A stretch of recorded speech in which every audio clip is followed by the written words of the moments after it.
everyone. Today, we are very happy to welcome India Book of Record holder and the creator of the YouTube channel Creative Garden, Mr. Shanil TJ. He is known for his passion for gardening and for growing a large variety of plants which inspires many people. We are very honored to have this opportunity to interact with you and learn about you, your journey, achievements and love for nature. Welcome, sir. Sir ഈ green heaven എന്നുള്ള garden തുടങ്ങിയപ്പം സാറിന് Indian book of records ലക്ഷ്യം ഉണ്ടായിരുന്നു? ഒരിക്കലുമില്ല. നമ്മൾ പാഷനായിട്ട് ചെയ്തതാണ്. ഇതിന് സെയിലോ കാര്യങ്ങളോ ഒന്നുമില്ല. നമ്മൾ എന്ത് ചെയ്യുമ്പോഴും നിങ്ങളോട് എനിക്കതാണ് പറയാനുള്ളത്, നമ്മൾ എന്ത് ചെയ്യുമ്പോൾ പാഷനായിട്ടായിട്ട് ചെയ്യുക. അപ്പം നമ്മളെ ബാക്കിയുള്ളതെല്ലാം നമ്മുടെ പേര് വരും. അതായത് ഒന്നിൻ്റെയും ലക്ഷ്യത്തിന് വേണ്ടി ചെയ്യുക എന്ന് വിചാരിച്ച് ലക്ഷ്യബോധം ഇല്ലാതെ ചെയ്യണം എന്നല്ല ഉദ്ദേശിക്കുന്നത്. ലക്ഷ്യത്തോടുകൂടി ചെയ്യാം, പക്ഷെ ഒന്നും നേടാനായി മാത്രം ചെയ്യാതെ. സർ, ഈ കേവലം 1.5 സെന്റ് സ്ഥലത്താണ് താങ്കൾ ഏകദേശം 2500 ചെടികൾക്ക് മുകളിൽ വളർത്തി ഇന്ത്യ ബുക്ക് ഓഫ് റെക്കോർഡ്സിൽ ഇടം പിടിച്ചത്. അതൊരു ചെറിയ കാര്യമല്ല. അപ്പം ഈ ചെടികളൊക്കെ വളർത്തി അല്ലെങ്കിൽ ഈ ഒരു സ്ഥലത്ത് എത്ര ചെടികൾ വളർത്തിയപ്പോൾ ഈ ക്രമീകരിക്കാൻ നേരിട്ട പ്രശ്നങ്ങൾ എന്തെല്ലാം? പ്രശ്നങ്ങളുണ്ട്. അതിന് മുമ്പ് ഒരു ചെറിയ തെറ്റുണ്ട്. 1.5 സെന്റ് സ്ഥലമല്ല, നമുക്ക് 5 സെന്റ് സ്ഥലമുള്ളത്. പക്ഷെ നമ്മൾ പ്ലാന്റ് വെച്ചിരിക്കുന്നതാണ് 1.5 സെന്റ് സ്ഥലത്ത്. അപ്പോൾ ആ 1.5 സെന്റ് സ്ഥലത്ത് പ്ലാന്റ് വെക്കാൻ വേണ്ടിയുള്ള ബുദ്ധിമുട്ടെന്ന് പറയുന്നത് നിങ്ങൾ ഈ കാണുന്നത് തന്നെയാണ്. ഇപ്പോൾ നമ്മൾ ബാക്കിയുള്ള കുറേ ആളുകളുണ്ട്, അവർക്കൊന്നും ഇങ്ങോട്ട് വരാൻ പറ്റാത്തതിൻ്റെ റീസൺ അത് തന്നെയാണ്.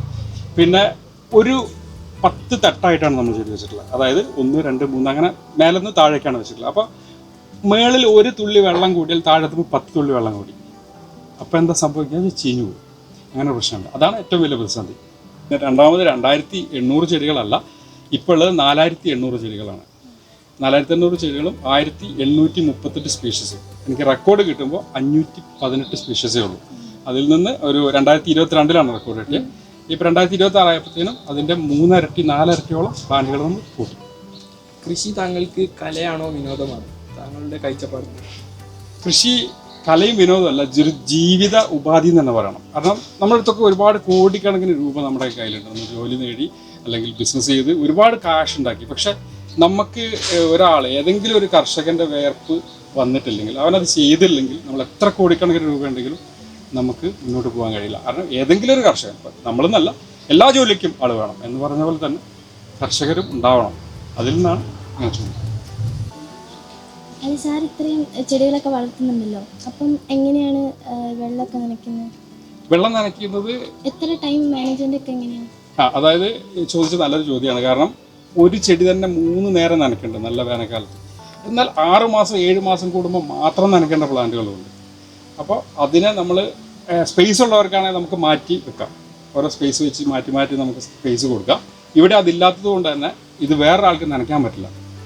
ഏറ്റവും വലിയ ബുദ്ധിമുട്ട് എൻ്റെ പ്രതിസന്ധി അതാണ്. കാരണം ഒരു 3 നേരം നനയ്ക്കേണ്ടവയും 1 നേരം നനയ്ക്കേണ്ടവയും 6 മാസം കൂടുമ്പോൾ നനയ്ക്കേണ്ടവയും നമുക്ക് അങ്ങനെയാണ് ബുദ്ധിമുട്ടാവുന്നത്. പിന്നെ നേരത്തെ ഒരാൾ ചോദിച്ചു എങ്ങനെയാണ് ഇത്ര ഹൈറ്റിൽ നനയ്ക്കുന്നതെന്ന് ചോദിച്ചു. അത് നനയ്ക്കുന്നതെന്ന് പറഞ്ഞാൽ ആദ്യമൊക്കെ നമ്മൾ ഒരു ലാഡർ വെച്ച് കയറിയിട്ടായിരുന്നു നനച്ചിരുന്നത്.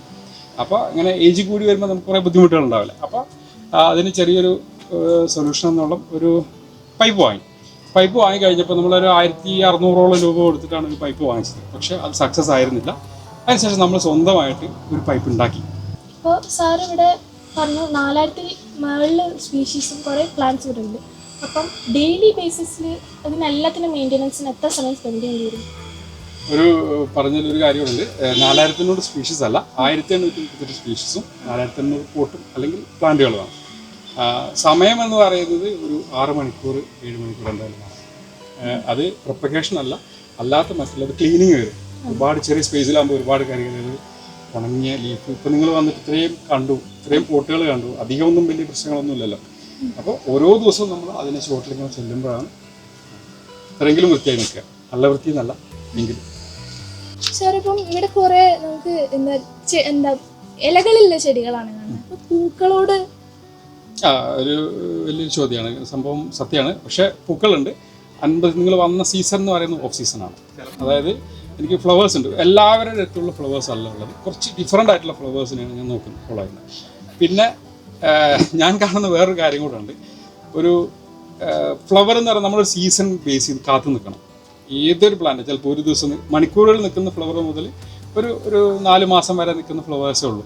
അതേസമയം ഒരു ഇലച്ചെടീൻ്റെ ഭംഗി എന്ന് പറയുന്നത് അത് ജനിച്ച അന്ന് മുതൽ അത് മരിക്കുന്നോടം വരെ ഭംഗിയുണ്ടാവും. കളർഫുൾ ആണെങ്കിലും ഷേപ്പ് ബേസ് ആണെങ്കിലും ഏത് ഡിസൈൻ ബേസ് ആണെങ്കിലും ഒക്കെ. അപ്പോൾ അതുകൊണ്ട് കൂടിയാണ്. പിന്നെ ഏറ്റവും വലിയ പരിമിതി എന്ന് പറഞ്ഞാൽ സ്പേസ് ഇല്ലായില്ല. സൺലൈറ്റ് ആണ് മസ്റ്റ്. ഒരു ഫ്ലവറിനെ സംബന്ധിച്ചത് സൺലൈറ്റ് മസ്റ്റാണ്. അപ്പോൾ അത് കൊടുക്കാൻ സാധിക്കാത്തത് കൊണ്ടാണ് ഒരു പരിധിവരെ ഇങ്ങനെ ആയിട്ടുണ്ടാവുക. എന്താണെന്നറിയില്ല, എന്നാൽ ഇലകളാണ് കൂടുതൽ എനിക്കിഷ്ടം.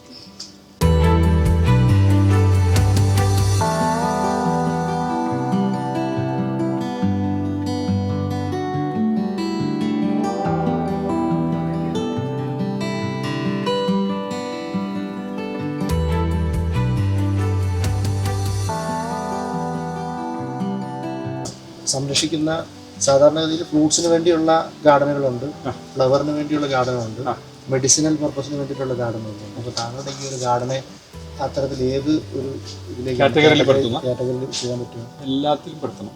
കാരണം ഇപ്പോൾ സാർ ഇവിടെ നിന്ന് നോക്കുമ്പോൾ ഇത്രയും സ്പേസിലേ കാണുന്നുള്ളൂ. ഇപ്പോൾ സാറിന് പെട്ടെന്ന് നോക്കുമ്പോൾ കുറേ ചട്ടികൾ പോട്ടായിരിക്കും കാണുന്നുണ്ടാവുക. പക്ഷേ ഇവിടെ ഇപ്പോൾ നിലവിൽ കായുള്ള പ്ലാവുണ്ട്, ലക്ഷ്മി തരു എന്ന് പറഞ്ഞ മെഡിസിൻ ഉണ്ട്, മുള്ളാത്തെന്ന് പറഞ്ഞ മെഡിസിൻ ഉണ്ട്, മധുരച്ചാമ്പ എന്ന് പറയുന്നുണ്ട്, ഒരു 3 തരം ബാമ്പു ഉണ്ട്. ഇനി അതിനേക്കാളൊക്കെ ഉപരിയായിട്ട് 10 ഏക്കർ 100 ഏക്കർ സ്ഥലമുള്ളവർ ഒരു നേരത്തെ മരുന്നിന് ഇരിക്കിന് വരുന്നത് ഇങ്ങോട്ടാണ്. അപ്പോൾ എന്തിൽ പെടുത്തണം എന്നുള്ളത് സാധ്യമായിരിക്കണം. ഈ പാമ്പുകൾ ഇഴജന്തുക്കളൊക്കെ വരുമല്ലോ ഇത്ര കൺജസ്റ്റഡ് ആയിട്ട് നമ്മൾ പ്ലാന്റ് വെക്കുമ്പോൾ. അപ്പം എന്താണ് ചെയ്യാറ്? ഇപ്പോഴത്തെ ഒരു സമയത്ത് നല്ലൊരു ചോദ്യം. കാരണം ഇപ്പം ഏറ്റവും കൂടുതൽ ചൂടുണ്ട്. അതുകൊണ്ട് എന്തായാലും ഇപ്പം നമ്മളെ ഒരു AC കാർ ഉണ്ടെങ്കിൽ നമ്മൾ ഒരിക്കലും ഇങ്ങനെ പുറത്തിറങ്ങി നിൽക്കില്ല, വെയിൽ കൊണ്ട് നിൽക്കുകയില്ല. ഈ പറഞ്ഞ മൃഗങ്ങളും അല്ലെങ്കിൽ ഇഴജന്തുക്കളൊക്കെ അതേപോലെ തന്നെയാണ്. നല്ല തണുപ്പ് കിട്ടുന്ന സ്ഥലം, അവർക്ക് നല്ല AC ക്ലൈമറ്റ്, അവർക്ക് ഫുഡ് കിട്ടുന്ന സ്ഥലം എന്തായാലും തീർച്ചയായിട്ടും അവരുണ്ടാവും. ഒന്ന് നമ്മൾ ശ്രദ്ധിക്കേണ്ടത് ഫുഡ് വേസ്റ്റ് അധികം ഇടാതിരിക്കുക. 2, എല്ലാ ദിവസവും കഴിയുന്നിടത്തോളം നമ്മൾ ഇതിൻ്റെയൊക്കെ ചുവട്ടിലേക്ക് എത്തുക. പിന്നെ ഇതിനേക്കാളൊക്കെ ഉപരിയായിട്ട് എപ്പോഴും കയ്യെത്തുന്ന ദൂരത്ത് ഓരോ വടികളെങ്കിലും വെക്കുക. നിങ്ങൾക്ക് നോക്കി കാണാൻ എല്ലാ സ്ഥലത്തും ഓരോ വടികളുണ്ടാവും. ഇത്രയും കുറഞ്ഞ സ്പേസ് ആയതുകൊണ്ടാണ്. ഒരു കാരണവശാലും പറയാൻ ഇത്ര അടുത്ത് ഒരു ആളും ചെടികൾ വെക്കരുതെന്നാണ് ഞാൻ പറയുക, ഏത് സമയത്താണെങ്കിലും. Thank you sir four having your time.